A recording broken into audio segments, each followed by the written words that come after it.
And we are Good live. evening. Good evening. I haven't seen you in a long time.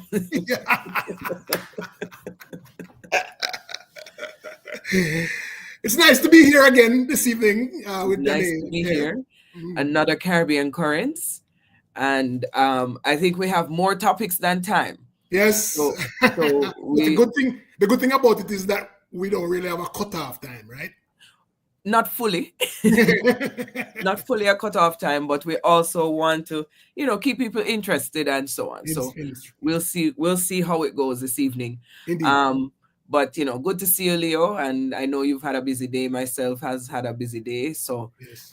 As people come in, we welcome you guys. Leo kind of has lead today, is your anchor. I love to give up power. I don't like to have power in my hand.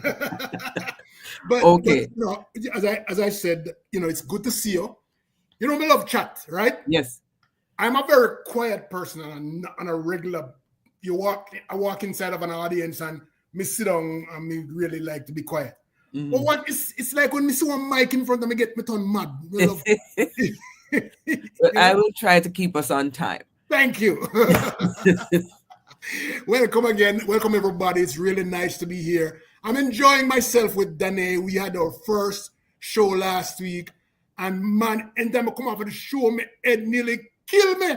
Mm-hmm. Danae, have my head a spin. You have too much things in a fear mind which you want to talk about too. So we'll see how it goes this evening. Yeah, we'll see how it goes. I think I'm a more tamer self today. So we'll see. But yeah, we have a lot to cover. I won't tell people the topics yet, but I'll probably put it in the chat as we go, because things could change. Things at times could change. So we absolutely, because there are more of things we are going across my desktop each minute. Yes.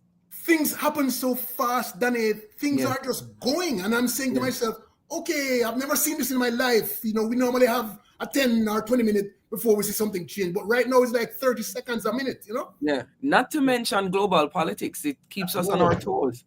So we're keeping it a little bit loose to allow for that kind of flexibility. But as you know, the show Caribbean Currents is tackling culture, politics, music, and more. So anything in between, anything crossing, we will bring it to the forefront, and we'll have deeper discussions. And this evening we're hoping to have a guest. So you'll hear more about that as we get to that segment, but we're hoping to land there at 7:30. So right now, though, Leo, we're gonna start off kind of on a sad note, but on a memorial note. We lost CocoTea. Oh yes! Oh my God! Only Mount Zion, I come out to you. Holy Mount Zion, I come out to. Hey, oh my God! Give me some songs. Give me some songs. I lost my Sonia. Jesus, I lost my Sonia. She has come home to me. She's tired of living in misery. Yeah, man. And early days, Rockin' Dolly. She loves me now. Oh my God. She loves me now. She loves me now. One of my favorite songs is a song that he did over it was Delroy Wilson's song. Something about King. King. I don't remember the name. I'm not a king. Oh, yeah. Oh, baby, with no riches to call my own. Yeah. Yes. And then that song, she want a good life. No man because no pain and strife. Oh my God. CocoTea, Colvin George Scott, I believe, was only 65, Leo. Yes, pretty young. I'm in shock at how young he was. Because he always carried with him himself, yes. An older generation. He talks older, he looks older. Yeah. I thought he was much older. And when I saw this one, I said, older. Yeah. Especially since where he started in music, like we're going back, 70s. So I thought for some reason that he was honestly Started pretty young. a big loss. Yes, A big huge. loss. He's a legend. He was a crooner, I would say, in the reggae scene. Not crooner in terms of vocal, Yes. not necessarily in terms of lyrics all the time, but in terms of his He's vocal, smooth. smooth. And he, you know, have you seen him on stage? Have you seen this guy Yeah, on man. stage, man? Oh Yeah, my God. man. Energy. You know, sometimes when the legends pass, Leo, my regret is that I never get to see them. But CocoTea, I saw. CocoTea, I saw in Canada and I saw in Jamaica. Yes. And I am so richer for that experience because you know what, CocoTea is like one of those artists like you know, Chuck Fender and these guys. Yes. You don't see them for a while. And then they go on the stage and you're like, what? Oh my God. We forget that tune. You know what I mean? Yes. And that is CocoTea from him enter the stage with Holy Mount Zion and him just beat out hits after hits. You know, I used to be an MC, you know, back in the day, right? I used to MC a lot of shows. So most of the artists, the 70s, 60s, 70s, 80s, 90s artists, I've brought them on stage somewhere, right? My favorite was Dennis Brown. My favorite experience was bringing Dennis Brown on stage 1998, right? But I brought this guy on stage one night and he wasn't supposed to have been the top billing because it was the 90s and there were a lot of 90s DJs and stuff, sing J's coming out, and he wasn't supposed to be the top billing. Well, after I brought him on about third, it's like the show done. Nobody know one. Everybody just walk out. There were like 2 or 3 acts left. Yeah. Everybody was walking out. So I really enjoy him. He's a lively. His voice is kind of lively. His music is lively and always catchy, always easy to catch. I love that gentleman.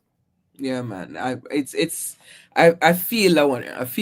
You know, especially because, you know, we have not been seeing him because he was sick. Yes. Right. Yes. He hasn't performed in like 3 years. Yes. Apparently he was diagnosed with lymphoma in 2019. Yeah. And so he kind of, you know, slowed down in terms of the performance. So, you know, sometimes the Grace, I did a thing today. I was like, you know, we have to remember them while they're alive. We can't keep waiting on these moments, you know, to. But didn't he get full credit for Coco for Coffee? Pretty much, he bust her on Rebel Salute stage. He brought her out. I think it was 2018 Rebel Salute. I think I was at that Rebel Salute too. And you know, he introduced Coffee to the stage. So I remember him saying that this year is going to be. He says she going to be. She's going to be one of the top female Jamaican artists, and he declared it. And it seems that he was very supportive of her career over time too, because she only put up a black square on her page today. You know, it's just beyond words at this point, right? See Patsy Daly saying those were boss songs. Rest in peace, CocoTea. Indeed. Holy Mount Zion are coming out. Well, he's gone I out. love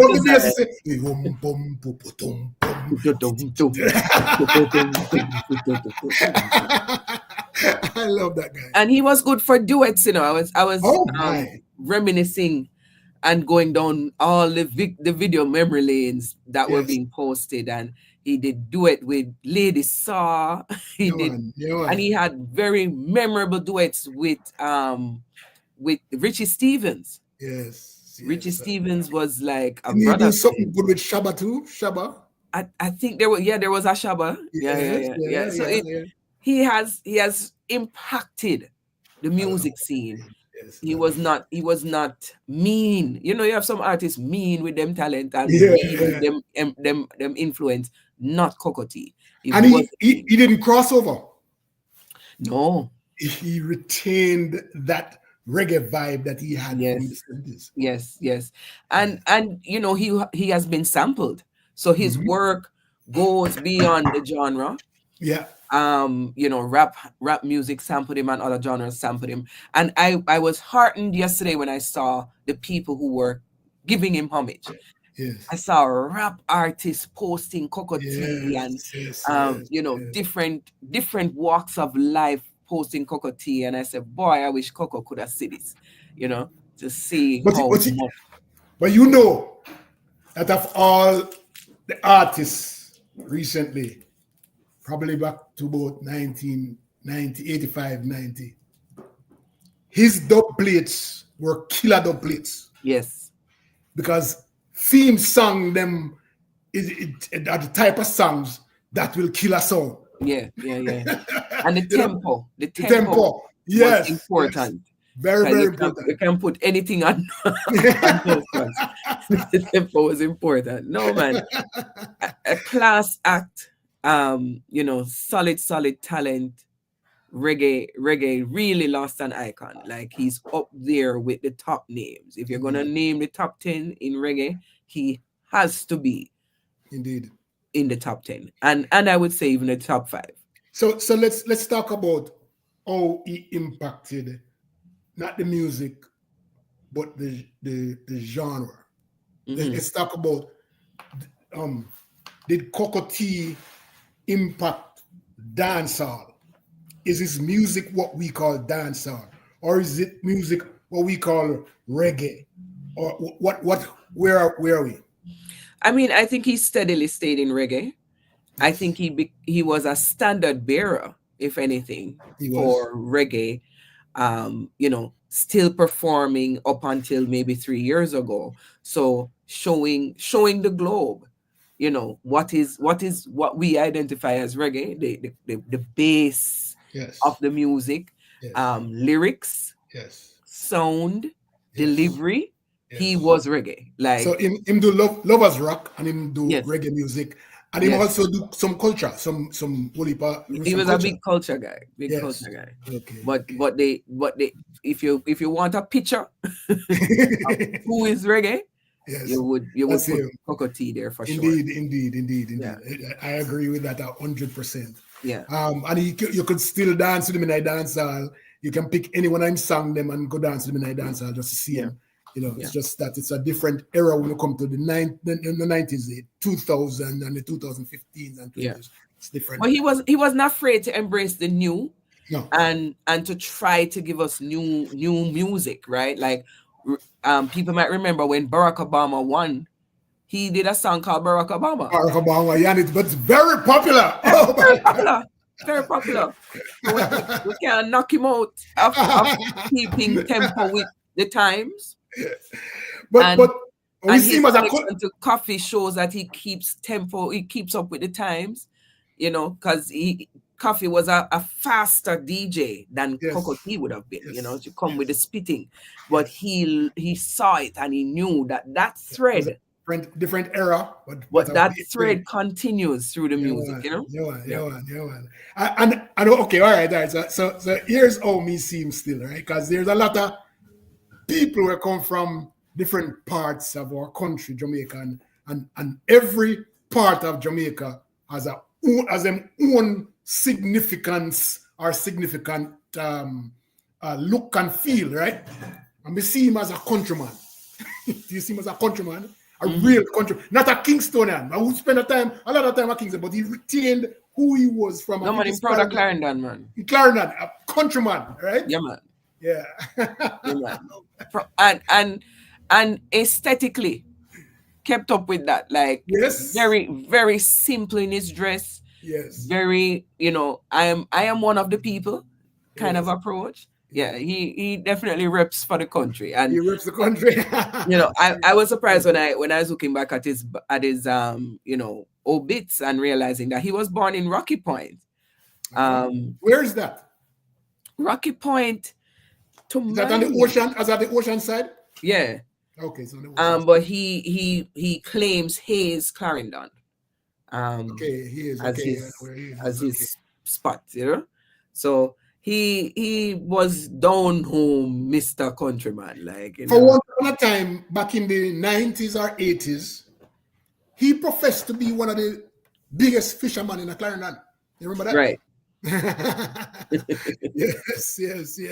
Yeah. So he's been that man, you know. He's been that man. Yeah, he was. Yeah, Rocky Point is by the beach, coastal side of Clarendon. What's that side? Okay. Yeah, Okay, yeah, that's yeah. really nice. But you know, Okay. a big loss, big That's loss. a huge loss in the business. And then we've lost some really big reggae, we call them standard bearers. We lost some big ones, the Dennis Browns, the John Holtz and the Cool Ruler and these guys who have stood tall in reggae music and set the tone for where we are now. And he was one of those guys. Yeah, He's for one of sure. those big names that the last of the Mohicans that you're talking about. Yeah, for sure. And we send condolences to the family. His wife, I think her name is Marvia or something like that, and all the family and all the people who are impacted, because this is a hit to the fraternity, the music fraternity. I see Barris put out his storytelling around CocoTea and other artists like that ilk who respected CocoTea and know how powerful he is. Freddie McGregor put out something as well. So we send our condolences as well to everyone. Holy Mount Zion, I'm coming home to you. All right. So we're gonna move it along because we Absolutely. have about less than 15 minutes to our guest. Yes. So we're gonna go on to our next thing that we wanted to tackle, Leo.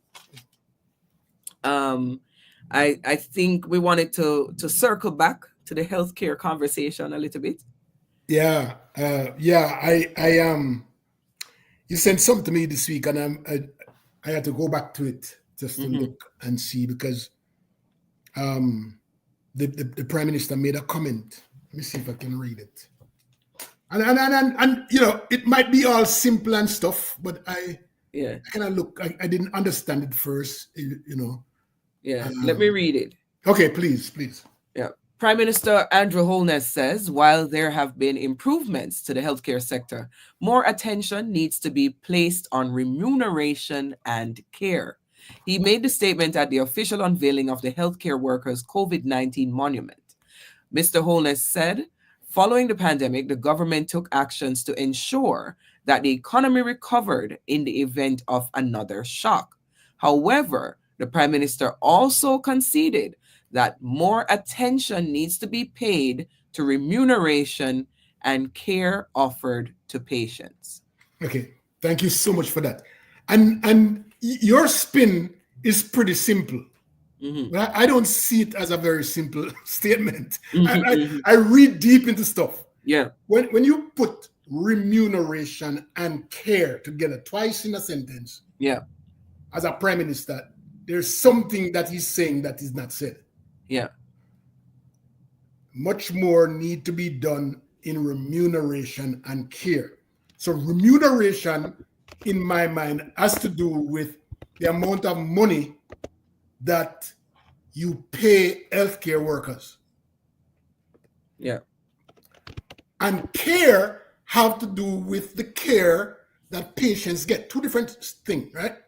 So I am asking, is the Prime Minister saying in this thing that people are not getting care because he thinks that there's not enough remuneration? I mean, that's a big thing, because I mean, as a doctor, I would take that personal. Yeah. If you think about it, Yeah. If you're saying that care, if you mention, why couldn't he just say, boy, we need to pay the people them some more money and we don't have it yet? That kind of thing, or we need to have some more people in our arsenal of doctors and nurses, so that our patients can have more care or better care or whatever it is. To put both of them together in one sentence, it's like conflating two things that have nothing at all to do with each other, and it sound bad. Me not like it. Yeah. No, I see where you got that interpretation. As you said, my interpretation was simple. I don't think he's committing to any one topic. I think he was saying, yeah, we spend so much time protecting the economy. Now we might need to pay people some more in healthcare. If he kill it right now, me good. But he never kill it. No, he conflated it. And conflated it. Yeah. With care. And I think even more so because of the conversation we had last week, where healthcare workers consistently have to go back to the government and beg. Indeed. So one is left, like Leo, to infer. Is he saying that these disgruntled healthcare workers are also not providing good care? Right. I see how you get there, Leo. Yeah, man, it's easy to go there. It's so you sent it to me last week. I mean, look upon it and say, And then you said, well, you think that this is the way. And me have to go back to it this evening and said, no, man, sitting wrong. I said, sitting right. That is a sound right. It's all right. No, that is a challenge that we deal with politicians too, Leo. They are non-committal when they speak in public. Very non-committal. So, yes. You're left to infer, you're left to guess and spell what them really mean about the healthcare sector, which, if anybody's honest, has been suffering for decades. One of the things, I was looking at some numbers last week at non-communicable disease in our country. The numbers are so different, and you should take a look at it one day, right? Mm-hmm. So, for example, in the United States, death from complication of diabetes might be down to number 7, right? In Jamaica, it's like number 2 or number 3, complication from diabetes, which means that the kind of resources that we spend on different countries, on different illnesses, show up at the end. Yeah. What is important to this country? What is important to Jamaica? So the leading cause of death and disability in our country are like stroke and heart attack and cardiovascular stuff and diabetes. Yeah, they're actually top stuff. Well, while in other countries it's something else. Mm-hmm. You know what I mean? Yeah. And so when I saw that thing, I'm starting to look to see, okay, how does remuneration can help, and are we doing enough research to help us to arrive at and are we not just doing the research but using the results from the research to help our country and the people in our country? Yeah, I mean, it's a layered conversation. That's why I know healthcare will come up often on this show, because there's so much to consider. The island, by virtue of being an island with majority Black people, is also going to have a higher propensity of chronic ailments. Just by that. And then when we look at our dietary, approaches. So in North America, chronic illness is seen as something that you can manage. Yes, you can manage it. You can manage it. You can, and depending on who you talk to, you can even be seen to eradicate it. Yes. If you apply, medication, exercise, diet, you can in some instances. An regiment of doctor's visit, right? Yes. No, you come back to access to care. Exactly. Because that is the big thing. We're dying. That's why diabetes is up there, up the top. Yeah. Because as a country that know we have a lot of diabetes, we should be able to address it. Right? Well, if you eat so much dumpling at the time, yam and banana and cocoa from morning till middle night, middle day till evening. Sure. Sure. Nice. Right? And so when the diabetes comes at age 40 or 45 or 50, right? When diabetes comes, what is important to you? If you don't have the the resources like prime minister or other ministers do, right? And diabetes comes, then what is important? More dumpling and more banana, or to go to the doctor and get some metformin, to get the doctor and get some injection, or get a regular regimen of care. And because if you don't have the money to go to the doctor for that regular checkup, and then dumpling is going to be the all in for you. Because we have to, we not just can't afford the doctor, we can't afford better food. That's right. That is exactly right. We can't afford better food because, I was sitting with family members yesterday. We have a family member visiting from Jamaica, and we were comparing grocery prices. And she was saying, just to get potato is like $20 a pound, 20 Canadian dollars. I said, what? So, I know it's bad, because my family still live in Jamaica. So I know it's bad. But when you hear it out loud, it hurts, man. What choices would people have? You can't afford to go to the doctor to have your regular checkups. Like here, we say standard chronic illness management is that you see your doctor at least 4 times a year. Mm-hmm. Right? But it is cost prohibitive in Jamaica. Very much so. And if you don't have to go, if you have 2 kids, if you're not drop down dead, it is hard. It is hard to give up the dollar for the next loaf of bread. To go to Dr. Morrison and go sit down with them for 5 hours or 6 hours and get the medication, and then you can't pay it because you have to buy the bread and the bulla and the thing. You understand? It's hard. So care. Yeah. When Prime Minister said, wages and remuneration and care, it's a huge word that he's It's an interesting inference he's making. Because I do a lot of philanthropy work, right? Mm-hmm. But there's one thing that I would not pick up. I would not pick up a lunch program or a breakfast program unless I have the money like Elon Musk. Yes? Yeah. Because it's not sustainable. Never ending. It's never ending. So that's a government thing. But I can do little patchwork here and patchwork there from diaspora and from diaspora resources. Yeah. But it's the same way with healthcare. If you can only do patchwork because of lack of resources, financial resources, that's what's going to happen. Yeah, for sure. And I come back to prioritizing. As I said last week, why aren't we prioritizing the people and their care? Saying that we focused on the economy. That was our focus. When we see that other things were also your focus. Well, we can slide into something real. You just brought up a topic. Because there's a difference between the JLP party and the PNP party. A lot of people don't understand the difference at all. Yeah.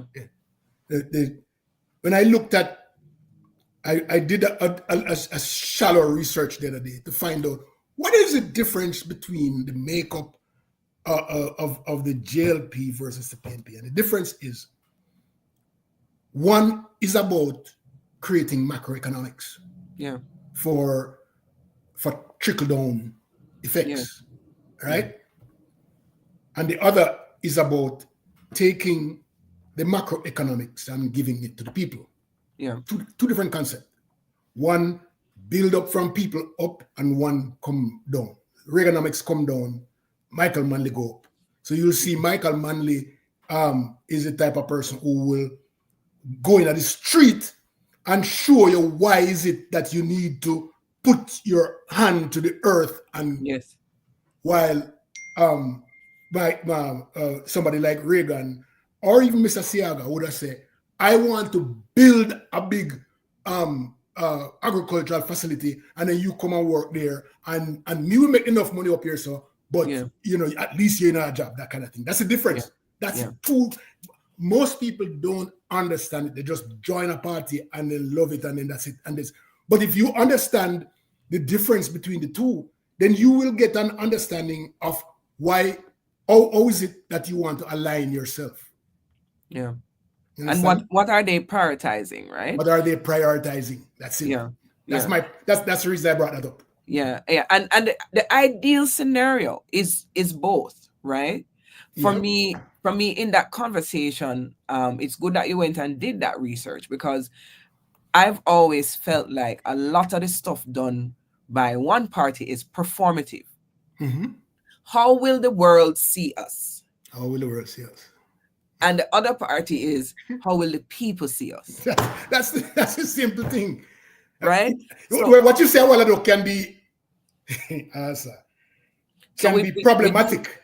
It can be, because we do these things. We do these things, and we're like, we brought down the debt. We raised our score.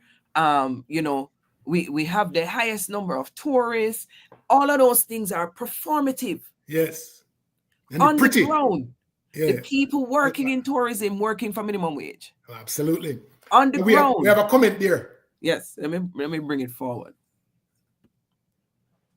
Oh, we need better health care. Our artists need care. They are the keepers of the history and culture on which the rest of the world capitalizes. True. Thank you, Andreen, for that one. That is true. That is so true. We still have a lot of artists that don't have no insurance, no life insurance, no, any way of retiring properly. So yeah, you're right. You're right. And a lot of them suffering from diabetes, and they can't do anything about it because they don't have no care, no health care.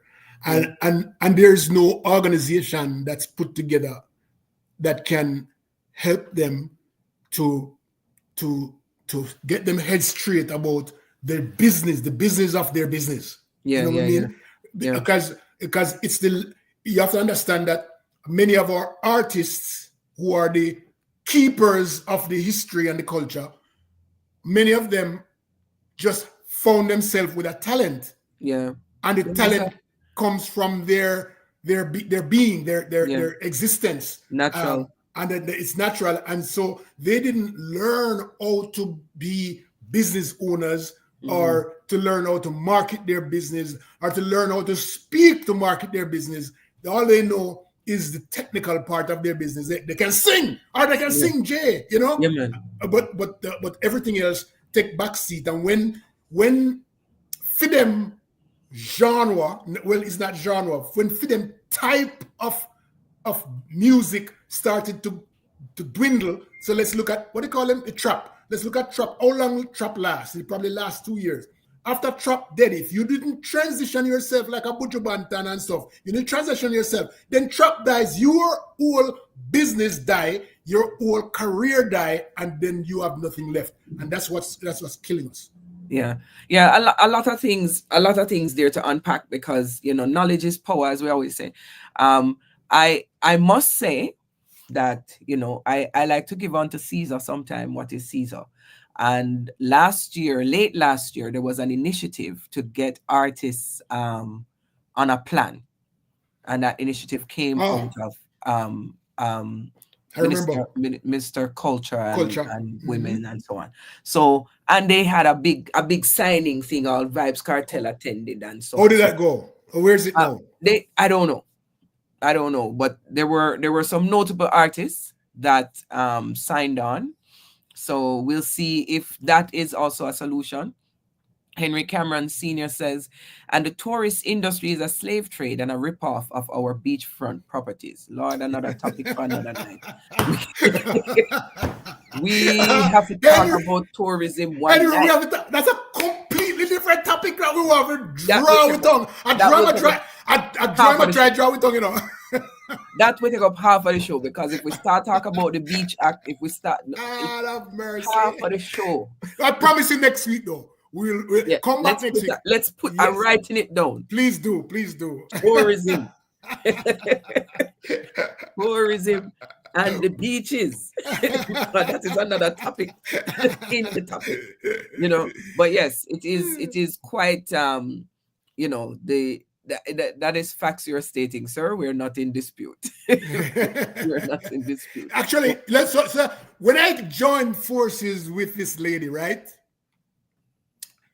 Danny Peart, I said, this is a good lady to be on the show with because she is going to defend her position and me are going to defend my position too. And Danny not doing a good job of that. She's agreeing with me. Listen to that. You come up with this story. We're not going to agree on everything.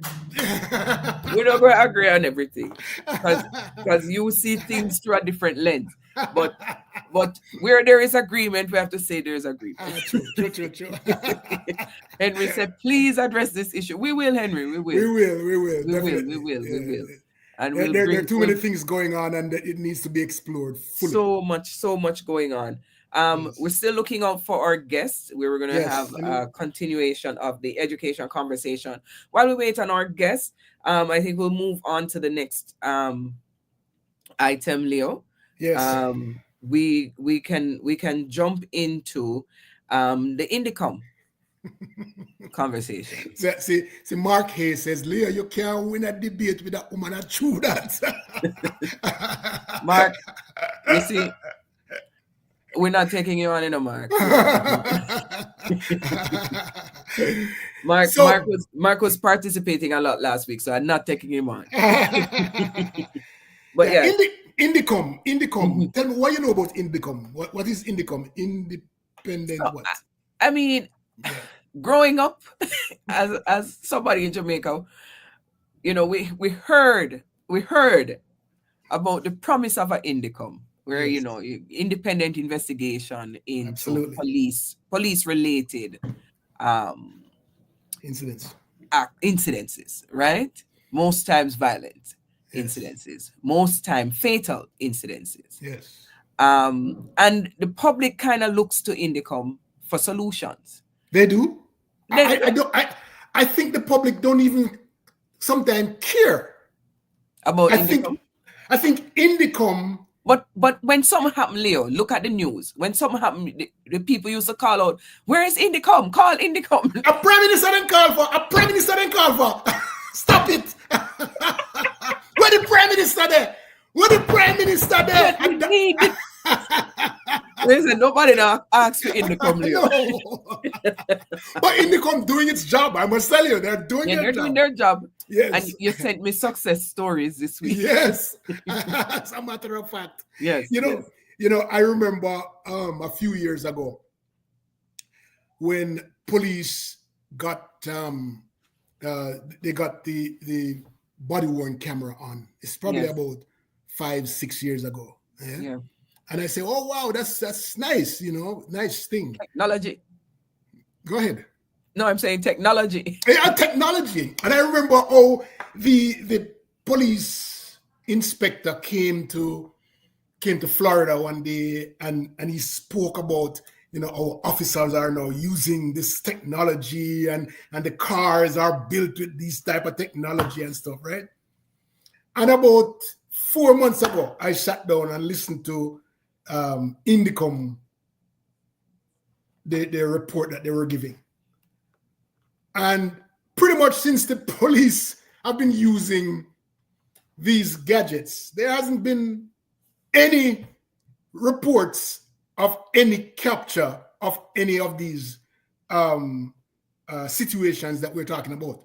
None. There's no video capture of police going on any kind of raid or anything. Yeah, whether it's planned or unplanned. Yeah. The cameras, they don't have any recordings of anything. So my question is, why did we spend so many millions of dollars buying and putting cameras on our police officers if they are not indeed capturing not even the planned raids? Why? I wish I knew, because it doesn't make any sense. Apart from, back to my earlier conversation, some things are for performance. Let us show the world that Jamaica has stepped into modernity and the police have camera. Modernity. Yes. You understand? But whether or not we are going to enforce that they use the camera, turn on the camera, Yes, is a whole different conversation. okay, and the thing about camera, I think the camera was incorrectly sold to police officers, and that's why they're not using it, because they're thinking that it's just for them to get caught doing harm. Yeah. And it's wrong. Yeah. Because actually, they can be caught doing right. Yes. Yep, right? Yes. And if they are not out there to do wrong, then they shouldn't worry about whether the camera captures the incident. If they're going out to do wrong, then it makes sense that they're not going to turn on the camera. Yeah. But if you're being ethical in your duties, then why bother? Yeah. But many police forces face this challenge though, Leo. Where when they implement the camera wearing, they don't see a high uptick, because as you say, are you doing good or are you doing bad? Their initial thought is, this thing is set up to catch me. It's not necessarily about the police officers.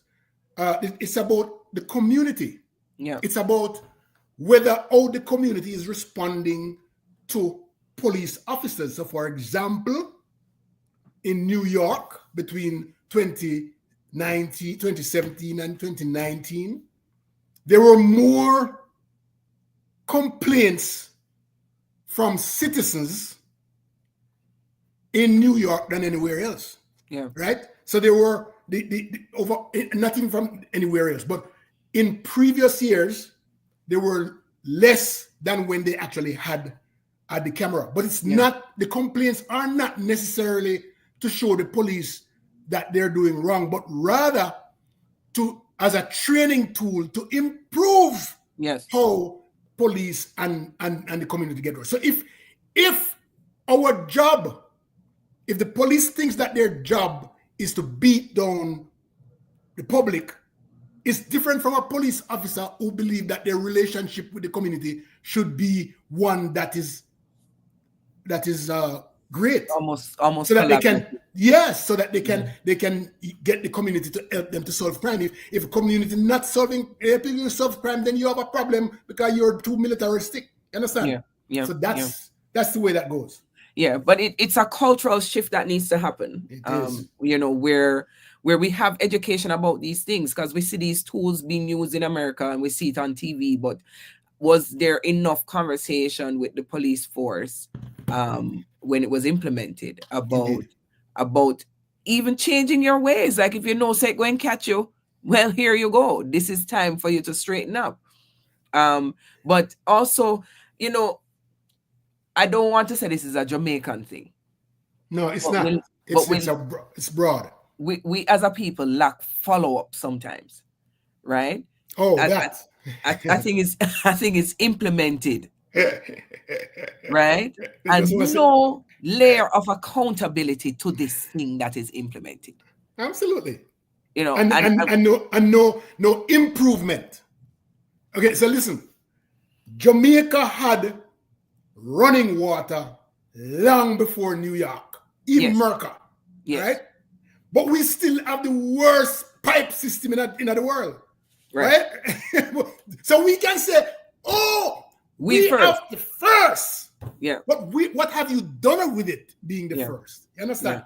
Yeah. And so that's been a problem for the longest time, because we don't follow up and follow through to make things. We want to brag that we are the first, because you said performative. We want to brag that we are. Yeah. But we cannot stand behind what we're doing. Yeah. It's wrong. And just for our public knowledge, you have to close a loop. Yeah. We can't just keep implementing but not finishing the loop. And not having accountability and not having feedback loop where we say, okay, we noticed that in a certain month we're seeing less of the camera turn on. Is that the month where the bribes are being taken? Well, you said last week again, you said there's something more than what other we're seeing. factors at play. You know what I mean? But we have to implement with accountability. Okay, in policing, you see, there was a guy, his name is Robert Peel. He was the guy that's credited with starting the first police force in the world, right? Yeah. In England. And one of his main requests for all police department is to have a good relation, not an excellent relationship with their community. The police department must work with their community to solve crime. Because if you don't have a relationship with your community, then you are being overly militaristic. Because it's a community that's going to feed you with information, feed you with all different type of data that's going to be important for you to make a decision as to how to develop public safety and public trust. Because if you don't have public trust, you do not have a police department. You have a soldier department. Yeah. That's the way it goes, right? Yeah. So just wanted to share that. Yeah. Well, as with most of these issues, they will be recurring, and we will discuss them again on the show. Leo, I'm wondering, is it a time difference that may be affecting our I guest? wonder, we had a time change over the week? Yeah, because he said he's coming on. So here. I will call him. I'll put a call to him. Sutherland TV says public trust is important. Yes. Indeed. Yes. Indeed. And that is one of the reasons why Leo can say INDECOM, nobody not paid him no man. So Mark Hayes says, yes, Leo, but snitches get stitches. Such an American thing to say, Mark. You must be from America. But yes, it is true. You don't want any informants. The Jamaican system is such. They don't want any informants. But snitches in America is almost a paid job, Yeah. It is a big thing. Yeah, but man. it's like a code thing, among inside, because police actually work legitimately with snitches to help them to solve crime. Yes, and they have a proper title, CIs. They have a proper exactly. They are CIs. CIs, exactly. We should work on that in Jamaica, where we give them a proper title. Because people like title, So maybe if we give them a proper title, let's stop calling it informer. Maybe we should get something more out of it. But yeah, so yeah. Absolutely. While Leo, I think it's a time thing, I think he misunderstood. It could be the time thing. So I'm gonna keep us moving. Yeah, man. Please and we're gonna have a little bit of a less political. I don't know if the topic we do can be less political. But anything to do with Jamaica is politics. It's gonna come with politics. So here I'm gonna go to culture clash. You mentioned that to me last week, man, and more get some understanding. Anybody know? Let me ask the people we are listening to it, right? Anybody know what culture clash is? I mean, I talk about two people are fight. I talk about musical culture clash. And not a clash, culture clash. Yes. So Red Bull hosted Culture Clash in the UK on Saturday, and the victorious team was Spice Army, led by dancehall artist Spice, and she brought her DJ, and others. And so you said to me, say Spice has a sound system? Not necessarily that she has a sound system, but she was the leader for that team. So it was 20 competitors. I see. And she was like the captain for that team. So what are they? So there are DJs there with dub plate and thing? Yes. Oh, okay. Yes. Tell me more. Yes. Don't make you talk. So what we're gonna do, because Leo said this concept kind of different and kind of foreign. So in essence, what culture clash is bringing together DJs in a sound clash setting. Mark Hayes said, is Spice the one who is always twerking? Yes, Mark. No. We not do twerk. We whine. We don't know wine where you and talk about the bubble. twerk. A wine and bubble. Yeah. Wine and bubble, Mark. Yeah. Wine and bubble. So it's bringing together DJs kind of in a sound clash setting, but with a twist. So you will see DJs that probably nobody's ever heard of. Some DJs that are deep in this case, it's held in UK, so it was deep in the UK setting. And then some of them may be known for grime, maybe known for garage, maybe known for jungle music, maybe known for Afrobeat. And then, of course, reggae and dancehall is on the stage.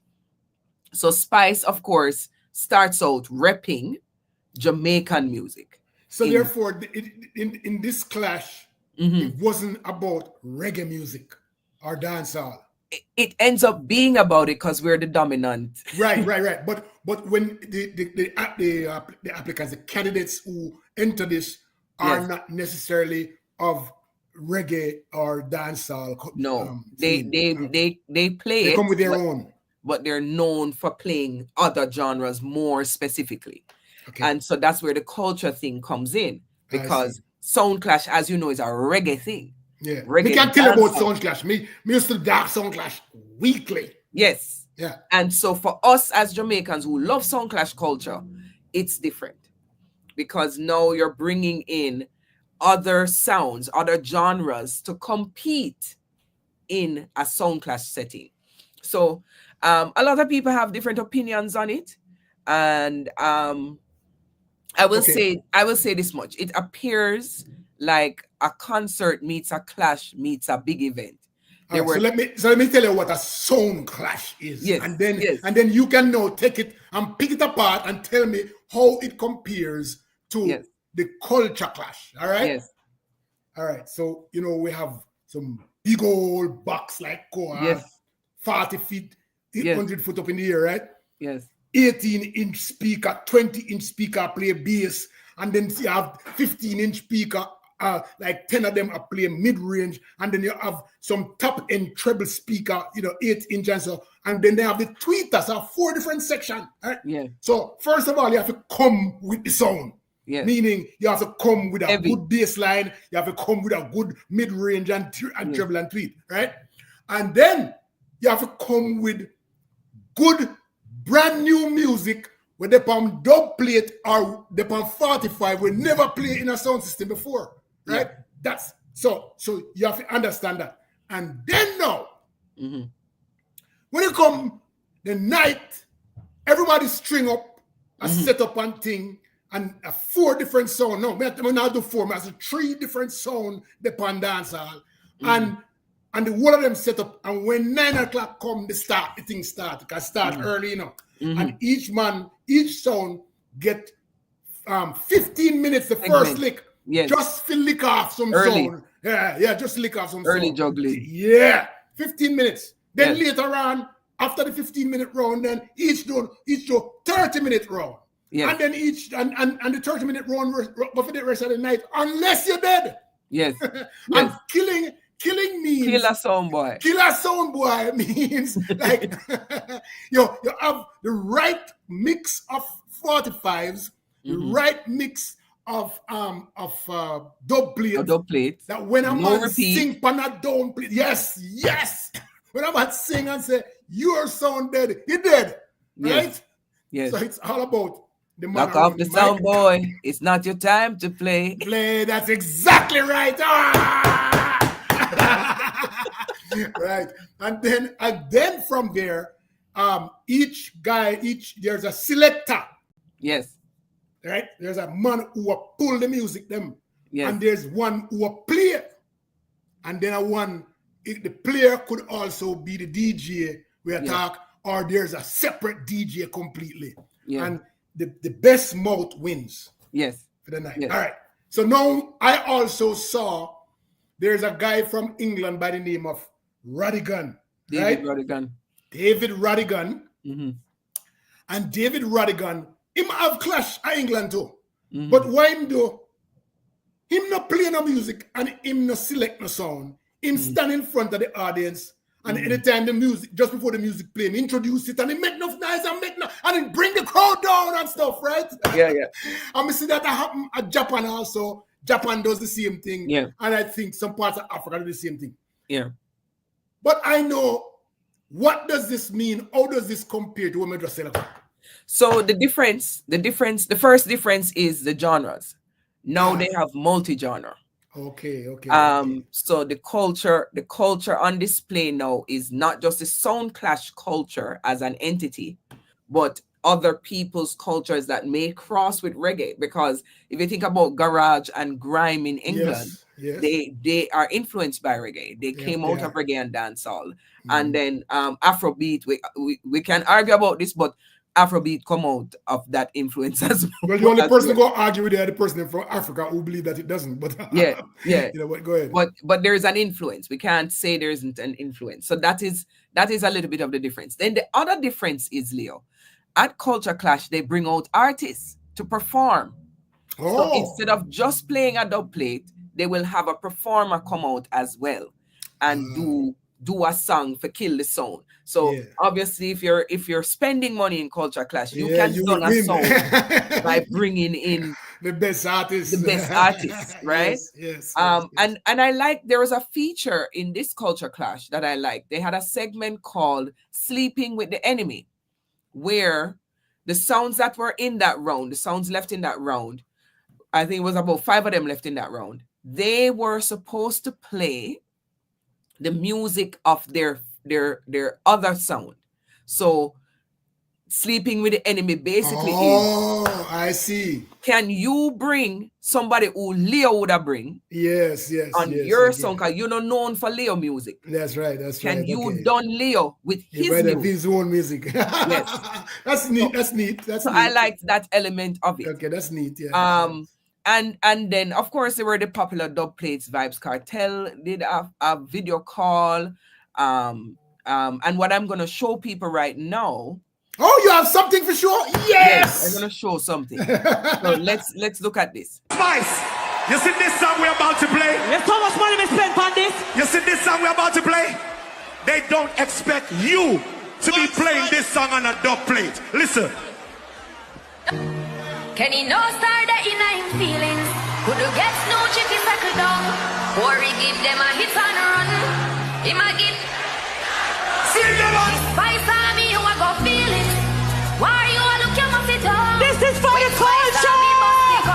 We make sun dirty sun boy run. Run it out. Hey, big nursey, better take it serious. Then I get a chance, cause we not easy. Stop. Time ago. That could be compliments of Two Line Music Hut. That sounds nice though. That sounds nice. As long as I play them the kind of music and the kind of vibes you are going on stage. Sound nice though. Yes, so that was a big, I think that was a part of the points that Spice was able to garner, because she played a Shensia dub. And anybody who knows the dancehall scene would assume there's no way Shensia would do a dub plate for Spice, because they were enemies. Right, because so enemies. that Spice has always said she didn't have anything against Shensia. Shensia manager she never liked. But the point is, that was a surprise element. That's good. Right? That's good. Yeah. The other element that I can't play because of YouTube, Sister Nancy was brought out by Team Spice. Oh, right. I murder that. That's called murder. So, so that in essence helped. So Sutherland TV wants to talk about Culture Clash. He says culture clash refers to the conflict of tension that arises when people from different cultural backgrounds interact and their values, beliefs, customs, or behaviors differ significantly. Brethren, we're talking about music. Yes, but that is culture clash in the academic sense. But in the music sense, is a sound clash of the cultures. Yes. So that happened, and Spice Army was the winner. To be honest, Spice came out the winner. They came out dressed in Spice today, and she go win. You know Spice is a performer. Yes. And she do theatrics. So she came out, she and her team came out dressed as gladiators. So already it done. And they lasted all the rounds because she spent her money on, dub plates and artists. Even when they had the Sleeping with the Enemy, Spice went and got a dub plate from one of the songs, Girlfriend. She sell out. Man. So those kinds of things happen. So she managed to constantly, move it up. And one team, Spice played Movado earlier on in the clash, and one team, the African team, brought Movado to perform. Right? So that's nice. So that was a nice element, but Spice still had the edge throughout the night. So her team. Well, that makes sense. That makes a lot of sense. And probably it's time that our clashes move a little bit, because I can see do you remember Sting? Yeah. Sting is a clash, Yeah. Sting always known for the clashes. Right. But they do clash between artists. Yeah. So maybe it's time now we start putting I think he's in. Mark is here. Yeah. It's time now that we put our artists with a sound system and clash from there. That's probably a nice thing.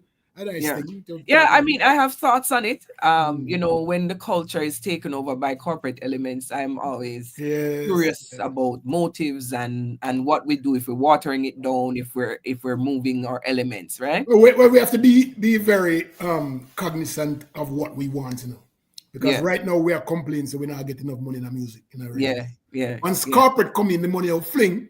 Money will fling around, but we will lose a lot of our authenticity.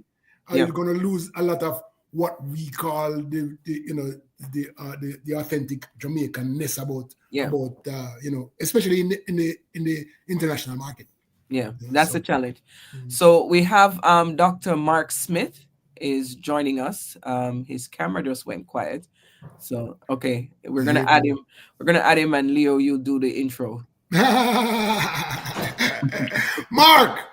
Hey, Leo, how are you doing? Yeah, bless you. Meet Danae.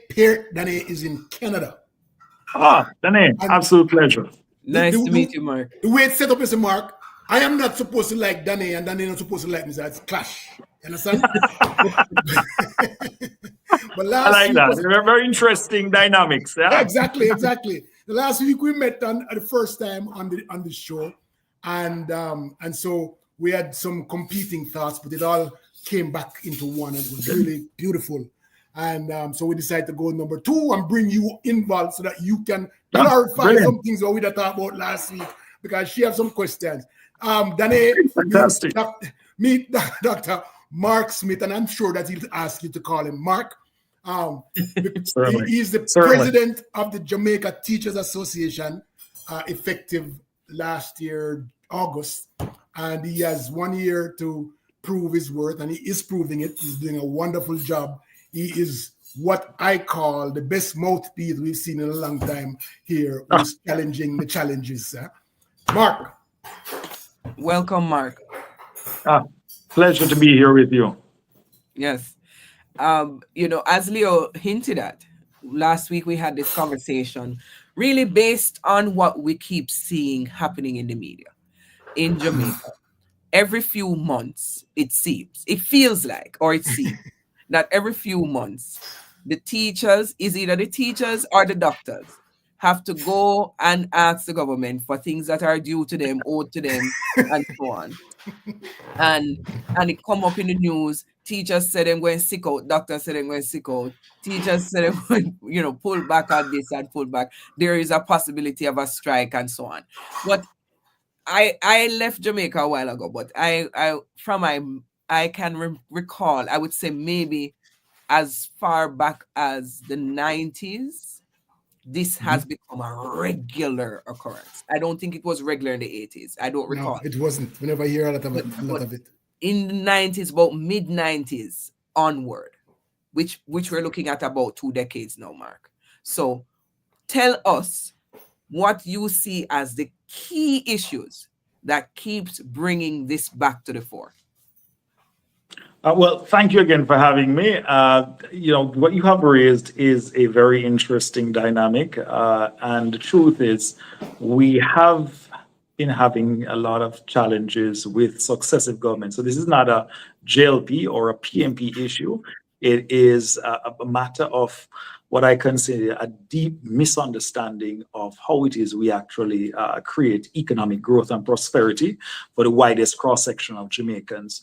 And, for too long, let me just give it a start back. For too long, we have focused more on infrastructure like roads, and probably roads are a bad one to use for Jamaica, but we have focused a lot on infrastructure, as measures of improvements in the economy. And the truth is, we have to come to the recognition that the era of muscle, of having a lot of our people in fields working, cutting cane, doing things of that nature, that period is past. We're in the era in which the greatest potential we have, the greatest capacity for growth lies within ensuring we're able to nurture the human mind. And so it's really about investing in our human capital, building out that capacity. And while in theory, our politicians often pontificate and they articulate and say some lovely things. So you see in Vision 2030, it will espouse the idea of Jamaica having a knowledge-based economy by 2030. My question is always, how do we achieve this? It's certainly not by talking it into existence. It really is talking about human capital development, and you have to invest in our human capital. Now, your teachers are the one that is going to actually create the kind of conditions that will be able for us to, in essence, be able to see our people, being able to achieve some of these higher earning jobs, and so what we have had is a fundamental misalignment between what we hear our politicians talk about and what we see in terms of the investment in the sector. Also, like people jump and they say, listen, Jamaica spends 5.2% of its GDP on education, and that is more than most countries in the Caribbean. In fact, I think only Cuba spends more at 9.7%, 9.6% of GDP. But I always tell people, figures never lie, but liars figure. You pay for what you get, right? You pay for what exactly. you get. And so I think, listen, if you have $100 and you're giving 5.2% of $100, different from if a person gives 5.2%, 4% of $1,000. Yeah. So what you really want to look is how much per capita you're spending, how much per child you're spending. And then the figure doesn't look as impressive anymore. Yeah. Mm-hmm. I would like to tell my colleagues, I said, listen, there are lies, damn lies, and statistics.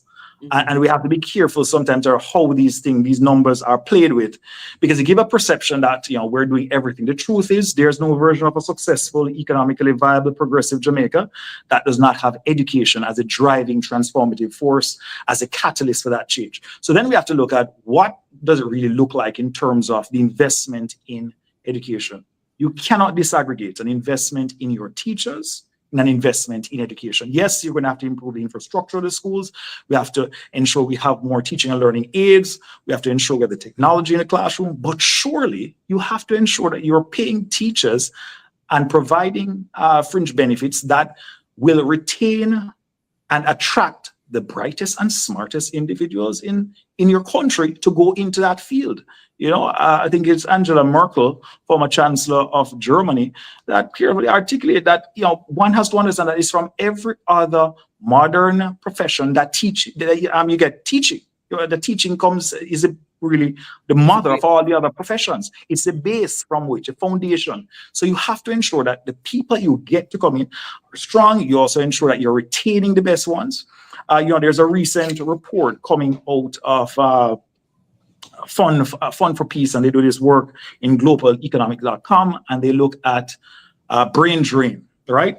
And the metric really examines the number of, so they get a score from 0 to 10, and the country that is as the highest brain drain is Samoa. You know who's number 2? Jamaica. We manage in some way to outstrip Palestine. Yeah, that's just be a reason to kind of shock you. Then you have Ukraine, like we have after that. You have El Salvador. You have countries that are experiencing significant wars. Yeah, whether it's But we don't have with the that. exception of El Salvador, but they have been struggling with extremely high levels of crime, which also Jamaica is struggling with. Yes, because it's not by coincidence. If you look at the top OECD countries, at top quartile, you're going to know that those countries spend significantly per capita on their people, human capital in their development. Okay, but Mark, and that are you saying, Mark, that it's not for lack of money why the teachers have to be going back to them each year? It's because they're spending the money elsewhere? Is that what you're saying? Well, the truth is, economics anywhere it's practiced is really you're trying to figure out how to distribute scarce benefits. You have scarce resources. Yeah. We don't have infinite resources, but the idea is, where do you put the money to get the greatest demand? I had a recent conversation with the finance minister, and I said, in all fairness, it was the then finance minister, and I said, with all fairness, we're in a great macroeconomic place, and I'm a student of economics, and I said this: we're in a great, place when it comes on to the macroeconomics of the country. It's enviable when you look at the Caribbean in terms of our debt to GDP ratio, and you look at several other measures. We are ready, to take off. But we have to understand that you cannot maintain these macroeconomic, because it has come at the expense of great sacrifice by the public sector. Big time. We have taken we've had pay freezes for years to achieve what we have achieved. But how do we move from here to actual exponential growth? It has to be into improving productivity. How do you improve productivity? You have to then look at your human capital development. I guess we have to look at net international investments in the country, but at the end of it, we have to start to seriously contemplate how can we boost the economic opportunities for people. And a lot of that means ensuring that we are not seeking to exploit, but seeking to empower people. And you do that through education. That's how it's done in the modern world. And so a lot of that, when you talk, going back to your original question, when you talk about what we are seeing in terms of the disruption sector, it is fundamentally because people that have been primarily, let's just focus on teachers now, it's really a quality of life issue. And so every time there is a marginal increase in salaries or compensation or remuneration, what happens is that inflation gobbles up almost everything. And so it's very difficult to have the majority of your teachers stay when they seem like they're struggling to eke out an existence. I'll before I start my comments, and I'll go on, but I'll tell you this. In a recent, some recent data that we were able to get our hands on, in the UK, we had just in 2023, 500 Jamaican teachers going to the UK. That's in 1 year. Our capacity, and for the US, it was closer to like 700 plus, almost 800. 700 plus, right? And you're talking now about all our teachers, we have 10 teacher training institutions, and the training capacity is just under 800. And so we're at a net loss. So even if you were to turn on every single one, and what we do know is that many of them, particularly ones in the sciences, the physics, the chemistry, mathematics, they don't stay. The majority of them don't stay in education. Short with Teachers Scholar that trains our French, Spanish teachers, the French teachers of a class of 40, you only have 2 staying in Jamaica. These are things I keep on saying to the government, we need to be studying this. There was at Jamaica University College, was on a panel along with the Ministry of Education officials, and they just did not have data on this. And I said, this should be something that we need to study deeply, understand the push factors, and you get ahead of it. I've been actually cited in the paper by saying we need to get ahead of the problem and be strategic in how we approach it. And so part of what I've suggested, you probably want to ensure that we have bilateral, multilateral arrangements with some of these countries, and then you are able now to train teachers, probably have a revolving 5-year 4-year arrangement where teachers are sent overseas, they get the experience, but they come back. It provides protection for people because sometimes our teachers go and they're exploited in some of these jurisdictions. So it provides safeguards and protections, and you can better coordinate and project where you need teachers. How do you get teachers in there? You can use some of that money to reinvest in your teacher training institutions to bring up the world standards. But it really needs greater strategic approach to solving some of the challenges we face. So, Mark, in terms of our leadership, what I hear you saying, and I know that this is a regular talk among people out there, is that the people in our leadership don't consider education as important as they do for infrastructure, because they themselves, if we had leaders who are educators, they would see a little bit more deeper in the reason for strengthening education to make better infrastructure. Like a chicken, is that a chicken before the egg type? Chicken and the egg type. Yeah. Is that what it is? Because I see, and I'm sure that you see, that if we create a great educated society, it's going to come from people who consider education priority. If we don't have people who are considering education priority, then it's going to be lagging behind. And I think that's where Danae is taking her question from. Yeah, I mean, so for me, it's always been about priority. I don't think it is a priority. I would also question the leadership conversation that you're just having there, Leo, because the current leader of the country is a former educator. So, well, I often put a question sign. I mean, I have much respect for the Prime Minister, anybody that holds the office. But the truth is, he worked for a short period in education. Yeah. Okay. He's not a lifetime career. He's a career politician. I think he would have worked. He was probably a pre-trained, so he would have worked there for a period. I don't know how many years, but it was a short period. But our president. But I'll tell you something. I do think we have a unique opportunity, and I am what you call a serial optimist. And I try to really look at the positive and really try to channel what is the most positive outcomes possible. And I've said to him, I said, we have a once-in-a-lifetime opportunity. We have a prime minister who is a former minister of education, so he understands at least the argument. Right? If not fully sold on the idea. We have a minister of finance who is a former education minister. We have a minister of education, which I must say, she lectured for quite some time. So she's an educator, fairness. She has spent several years, she taught 2-3 years at the secondary level, then she moved to the tertiary level, and she was there for several years, and then she went to the private sector. But she has a real passion. The 3 decision makers. Right, yes, and enthusiasm. So these critical players all understand the fundamentals, because the truth is, you can have a very energetic, enthusiastic minister of education, but if the finance minister is not willing to play ball with them, the truth is the money's with the minister. But I want to tell you something that's very funny. I remember when Minister Dr. Nigel Clark, he was at the finance ministry, he would have left to go to the IMF. And I remember having a talk with then Minister of Education, Favour Williams. And I said, Minister Williams, we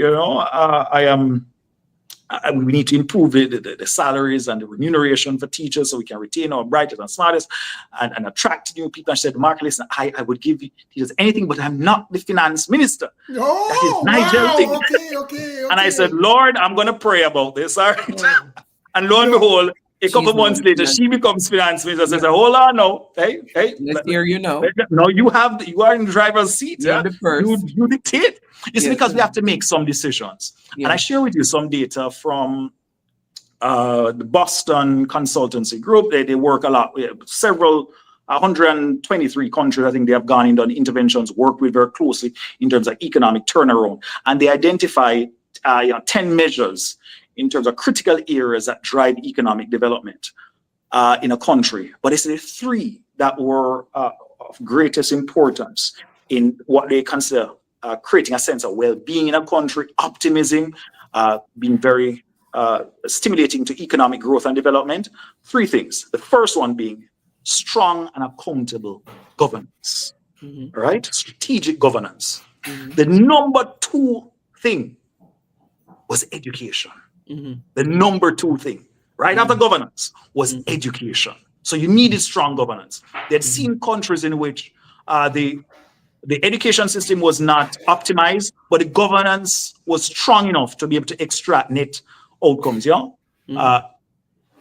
but the next thing is investing in your people, right? Thereafter was civic engagement. We say get civic. If you get people who are educated enough, they tend to understand that, hey, we're all in this together.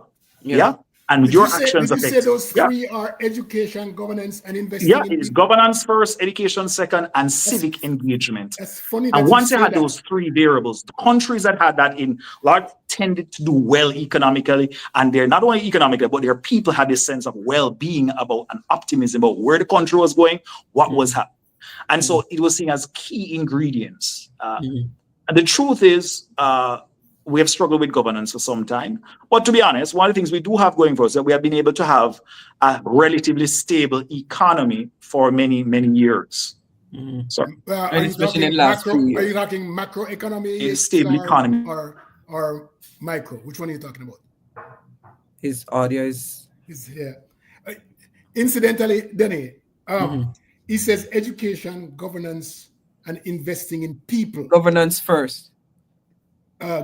So I'm looking good governance, education, and so investing governance, in people. education, and then investing in people. And I'm interested because I look at our president of the United States right now.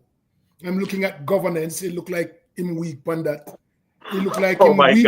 It's like him weak on education because oh my God, that's an interesting one. And he might ignore the people then because he might tell all right. So I guess you're right.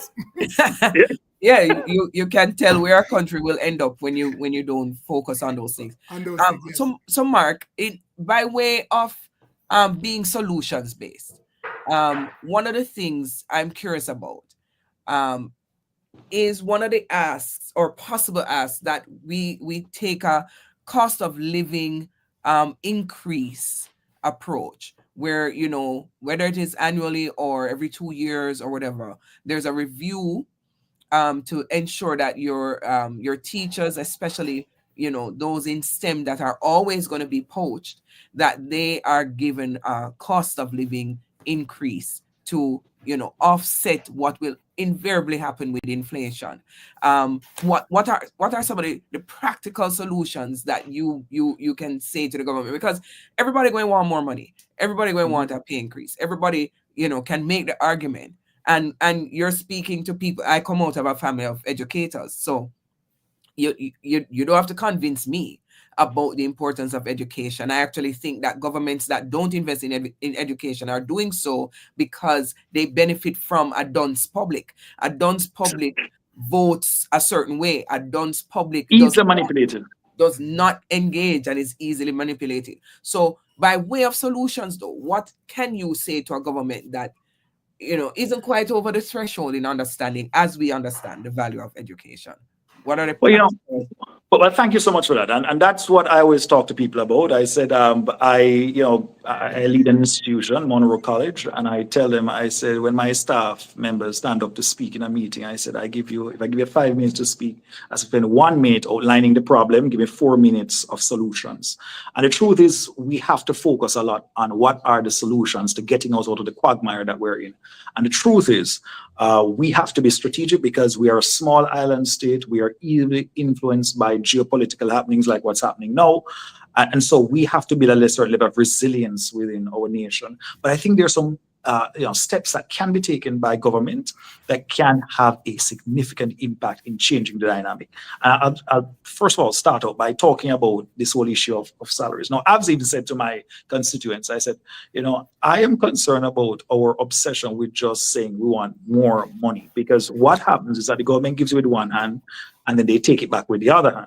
Because one, I can pay, but then if I tax you at the other end, so you get a pay increase, and by January you may see an increase, October, November, And then by the budget is ready in March, you realize that, some taxes come in or some nifty way of, playing with the macroeconomic indicators, something, you messes up economically. All of a sudden you realize that inflation rate has gone up, something has happened, and you no longer have your same purchasing power. All right. So it's important for us to understand that. So what I like to frame this conversation. Would that be a part of the constant need for going back for more money? Precisely. Yes. And so that is why I'm saying, now we're in a place where the macroeconomic indicators are looking relatively good. I'm saying we then need to re-examine how we do this. So I like to frame it within the context of what I call a quality of life discussion. All right, so let's start there. So what people leave for is an improvement in the quality of life. And so what are some of the major indicators of that? A pathway to home ownership. All right? Yeah. So most people, if you can own a home, it is considered to be one of those big ticket items.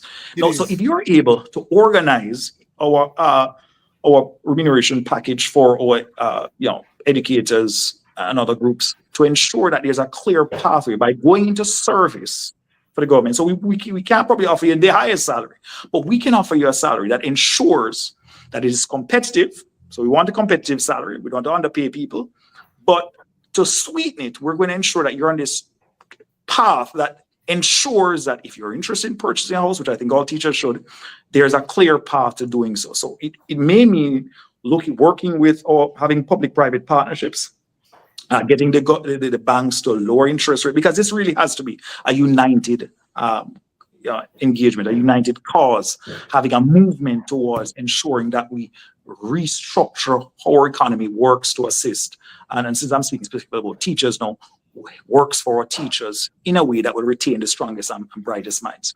So a pathway towards home ownership. So if you give 10, 15 years of service, there is this clear path where it's rent to own, whatever it is you want to call it, but there's a clear pathway that incentivizes a person to say, I really could get more money in private sector, but hold on, here's a clear path. I may not be able to, then it may be more difficult to get the home ownership in the private sector. But if I'm in teaching, it secures this. I locked myself in for 15 years in the profession. At the end of the day, how it is structured, the interest rates I'm able to achieve and pull down, a waiver of this tax or this cost associated with it, this is the way we can get there, right? So we need to really just sit down and think about this. And what I have put forward, the JTA, Jamaica Teachers Association, for those who are not familiar, is in its 60th year, and it is being part of my mandate, what I believe is my mandate, to ensure that we take a very strategic look. So one of the things we're seeking to establish is a JTA think tank, because a lot of these ideas, they need to be fleshed out. You need to have numbers to go with them. So it's great. So you put these ideas out there, but it would be lovely. And what I've tried to do is to position the JTA going forward to be that era where the intelligentsia of the country, our teachers, are able to sit in rooms, we're able to organize them, get people who understand how to work out and do the calculation and the technical work on this, and get us to work through this and then put numbers and put a budget to it and say, hey, this is a solution. So we're not just yelling at the government, you're not doing this, or you need to do that. What I'm saying is, you're setting up a doji. You're setting up a doji. That's what you're setting up, right? I'm very careful of that term. It's too close to something that is creating a lot of discomfort for Americans. All right, but Mark, let me take so I have a next one for you. The next one is... Before we go to the next one. Yeah, sure. Go ahead. On that particular point, let me tell you what has happened in the past. Because back in the 70s, Michael Manley came out with a plan to build homes for nurses and teachers. Mm-hmm. And he built thousands of homes, and I think indeed that's true. I think PJ Patterson also did some work in that capacity, promising those civil servants and teachers and nurses a way to own homes. Did that go away? The truth is, the funding model, is really NHG was very instrumental. Of course, some of that was, subsidized by government, but we incurred massive debt. And to be brutally honest, the 1990s are the years I call the lost years. So we have to be, while I believe in social programs, I believe in a social safety net, we also have to be fiscally responsible. And that is something I talk about all the time. Well, let me tell you why I bring that up, just before you go. In Montego Bay, You're from Montego Bay. I'm a Spanish town man. 50 You're on Spanish street town Spanish man. town. Okay. St. In Catherine. Montego Bay, in 1979, Michael Manley came up with a plan, and he built some structures.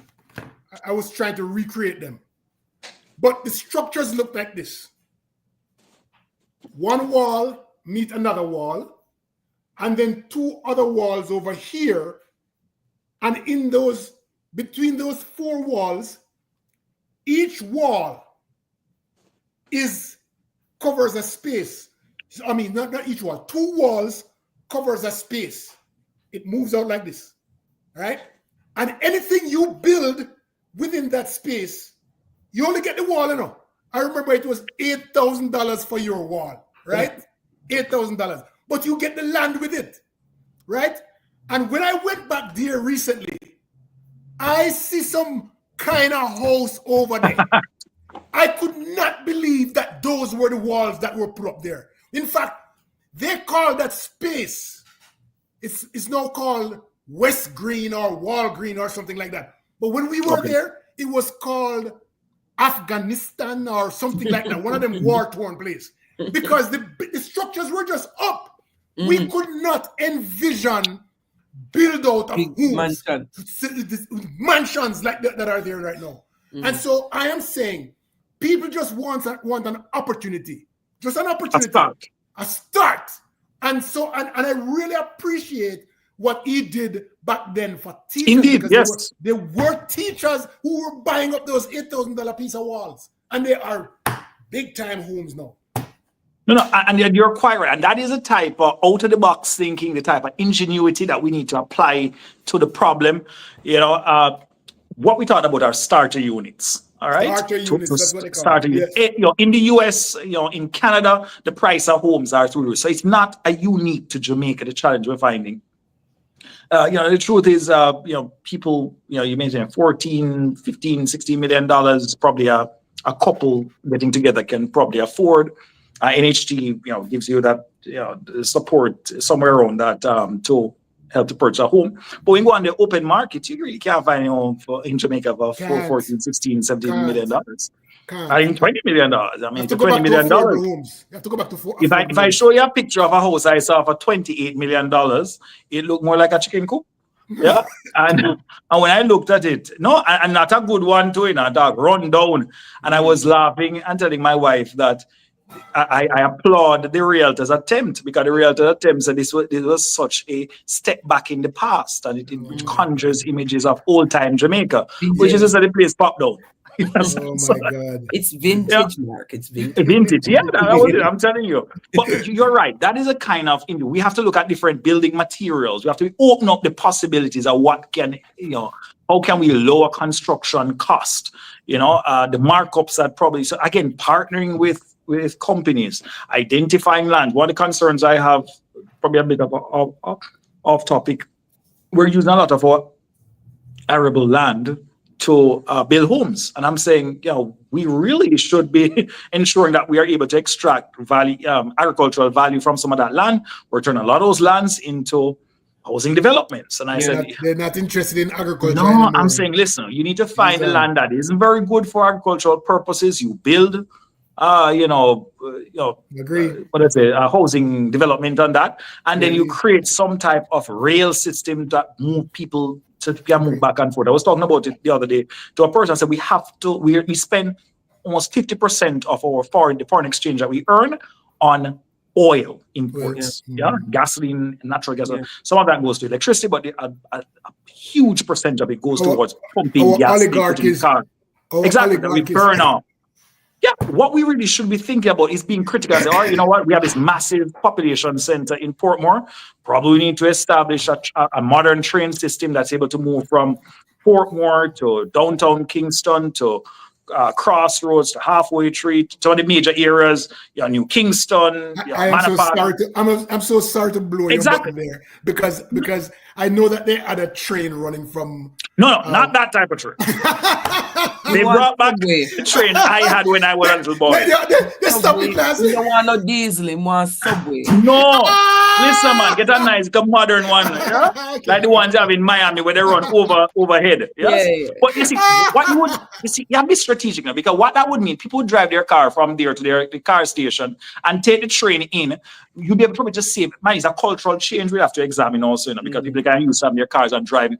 But you have to try to make the opportunity, lower the cost. We're spending just too much money on fuel. And so we have to start to think in a more diverse way. But let me get back to what else we need to do. Yes. We also need to look at things like the opportunity for training and upgrading yourself, education. Because a lot of teachers, when you talk to them, they have a deep desire to get trained and to upgrade themselves and to achieve the next degree. Whether they're moving from a bachelor's to a master's degree or so on. And we want to be able to facilitate that. So we should have enough incentives in place. So say if you work X amount of years, we are able to provide you with this opportunity. But outside of that, we also have to look at another thing. People look at quality of life. And that is a motor car. And that is true. People think about a motor car. We are deeply influenced by what we see with our North American friends. So they have an obsession with motor vehicles. So we have an obsession with motor vehicles here, right? Whether or not one to want to argue if it is right or what. And because of the transport network within the country, particularly in rural areas, it's almost a necessity in some places, or you lose a lot of time waiting on very unreliable public transport. And so is that a case where we can lower interest rates? Is that we can have what we call you have some type of discounts on motor vehicles coming, concessionary rates, concessions that are offered.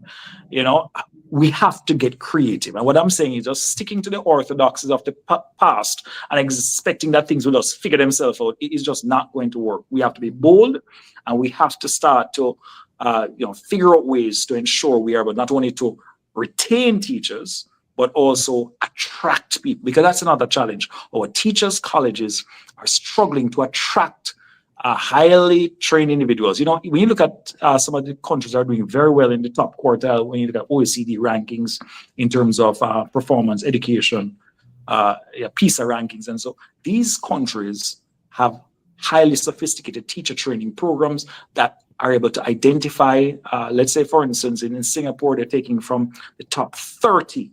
So when they test their children, so it will be the equivalent, for instance, whatever, let's say a CXC exam, you'll be taking from the top 30. That's where you pull your teachers from. In Finland, it's a similar dynamic. In Denmark, in Sweden, you're seeing the same dynamic. They're pulling their teachers from that top group of students. And what it means is that Germany, interesting, that was in South Africa, they spoke at a function there, a ceremony there. And while I was there, one thing, I was seated beside, I think it was Secretary General of the one of their unions, and while I was there beside the person, we were having a chat, and I said to her, how are you treating with teacher migration? Are you having a challenge? Because I know UK is suffering from people leaving, teachers leaving the classroom in good roles. And she looked at me like I was losing my mind. Mm-hmm. And she said, we don't have that problem. Yeah. She said, teaching is a highly sought after profession. Mm-hmm, mm-hmm. And I was like, okay, well, that's very good. It was the 60s and 70s in Jamaica, no longer. Mm-hmm. But hear the joke now. I turned to her and I said, well, in Jamaica, banking is a highly sought after profession. The woman looked at me as well. I was losing my mind. She said, no, these are exact words, Leo. And it just blew my mind. She said, banking? You mean like being a teller or something? Like she said, that's a customer service job. Yeah. No. And she started no, teaching. So you see, we probably have it totally wrong, because in Jamaica, young girls and young boys, I want to be a banker because I get to put on tie and I go stop and I take the money and give and make change. And you fill here, sign there, sign here. And I'm saying, nurturing a human mind is so much more important in the grand scheme of economic development than simply moving around. Now, of course, I suspect the man that's going to design the instruments, the economic, financial instrument, that person is paid high, but we have to recalibrate our systems, our human capital, the labor market, how we structure it, and where we put the value at it. And we really need strong people coming into teaching so we can continue to raise the capacity. I look forward to the day when intern teacher requires a master's degree. I think that one day we probably will get there, but you have to ensure that we create a structure. That being said, I am one that believes that we have to value, the human element in everything. And so I have people who say, oh, teachers this, teachers that. And I'm like, no. You see, we have to understand our history. There was a time when we did not have even enough teachers in this country. Yeah. That's how I got into teaching. Fundamentally, I want to do architecture. My mom was a teacher. But what happened was that there was a massive teacher shortage in the 1990s. My mom was one of the teachers that left and went overseas to teach. And in that shortage, they just wanted physical bodies before students. That's how bad it was. You just didn't have enough people wanting to go into teaching. And once I got involved and I saw the impact I made on students and the value I brought to people, I found that, like a great Shakespearean tale, I felt helpless enough with teaching. And there's nothing else I want to see myself doing, because I see the direct impact I make on people and how you're able to add value and purpose to a person's life. And you see how it impacts community, families and communities. And I say that is where we have to nationally build that movement around education as being the way to change our dynamic fundamentally. Mark, we have to wrap up now, but I wanted to ask you a question, if you don't mind, Danny. Mark is also the principal of Monroe. Right, that's right. Didn't Monroe get a big hit in Berry last year? In Burial. Oh my goodness. What's going on with that? That's an understatement. Yeah, it looked like a bomb went off in the school. Yeah, it was devastated. Of the 35 buildings, 31 of them were severely damaged. Yeah. And what have you recovered? Well, yes. Well, we worked my team and I worked very hard to put in place programs just before I transitioned to the JTA, and so. I left my vice principal, Ms. Garcia Ranking Powell. She's done a fantastic job with the teachers and my senior staff in really guiding the school. And on my visits there, I've seen the progress, and we're slowly putting the pieces together. We're probably around 80% there now. Most of the areas we focused a lot on getting the classrooms back in order. Fortunately, our dorms were relatively spared. The damage there was not as great as in many other places, and so being a boarding school, we were able to get the dormitories and the classrooms at an acceptable level. And I want to thank our parents and the students for their understanding, because it meant compromises all around to just be able to facilitate classes. But we were there, and we were doing fantastic. And so I'm thanks again for asking. But it was quite an experience. I was there. I would never want to experience a category 4 like that again. And the school is actually at the highest point on the Santa Cruz Hill, so we were able to see the sea from where we were. So we got the full front of it.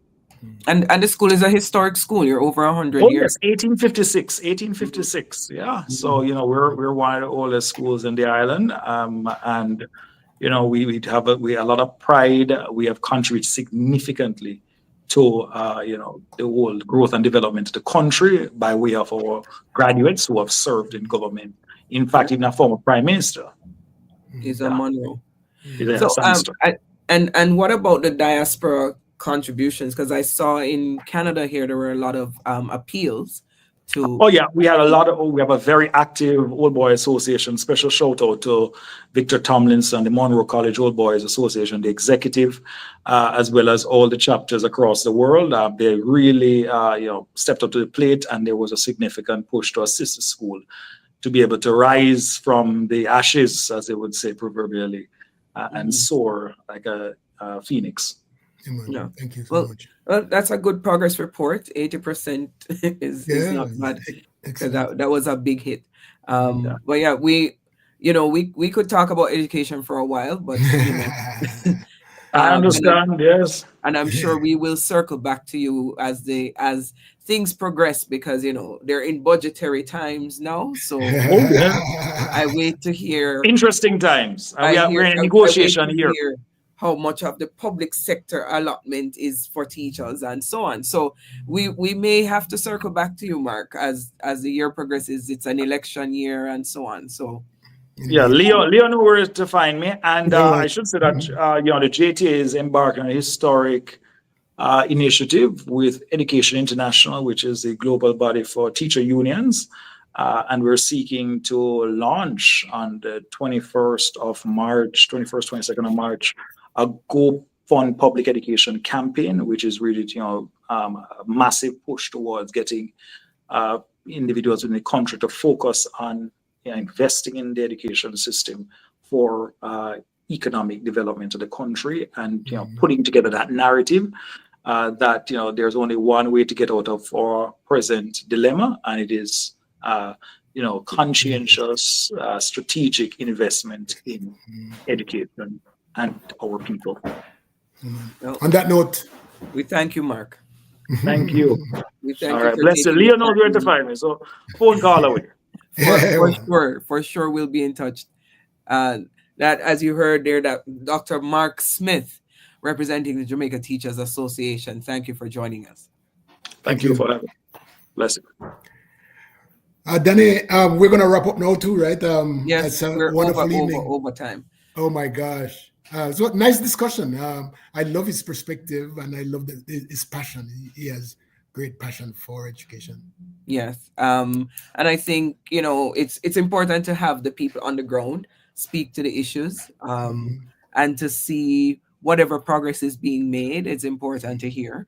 I think, coming out of this, I know that there is need for more conversation on this topic. Indeed. And I also think there is need for, I think many sectors have a marketing issue. So, how do you succinctly present to the people the importance of education for economic development, for capacity building? How do you make that argument to the common man when they go into the voting booth to make their decisions? How do you make that argument to people in politics that are making decisions but are not necessarily well informed? So, lots there to explore, but we definitely thank Mark for taking the time to be with us, to go over some of this. And it's always great to talk to you. I mean, I feel like I've known you for 10 years. That's really nice that we get our groove so quickly together. Yes, it's good chemistry going, and we thank those who participated in the conversations this evening. I know you weren't watching your Jamaican.com folks, Leo, but I saw some Facebook comments and you did? Okay, nice. Yeah, so we wanna thank everybody for taking the time. You don't have to spend your time with us, so we value your time that you took it to listen into what we have to discuss. And next week, same place. I'll try to get another guest this week. I'll let you know. Yeah, we'll communicate and see how it goes. Especially since tourism is oh my god. Tourism is a topic next week for sure. Have a nice evening, Danny. Have a good one, Leo. Take care, everyone, and we'll talk again.